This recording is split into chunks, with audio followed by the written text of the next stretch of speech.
อย่าเป็นทุกข์กับสิ่งที่ยังมาบ่ถึงอย่าจมปักกับสิ่งที่ผ่านไปแล้วการมีสติอยู่กับปัจจุบันจะช่วยให้ลดความกังวลและความเศร้าเพราะความจริง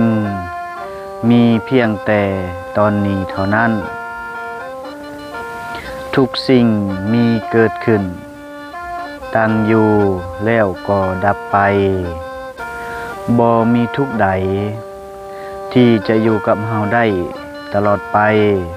และกาบ่มีปัญหาใดที่จะบ่มีทางออกเมื่อถึงเวลาหนึ่งสิ่งเหล่านี้ก็จะผ่านไปเอง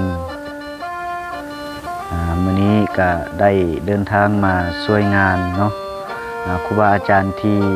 สวนธรรมศรีอุดมมงคลบ้านนาตะแวงตำบลคำปะหลายจังหวัดมุกดาหารมาเกี่ยมงานสูตรมนต์ส่งท้ายปีเก่าต้อนรับปีใหม่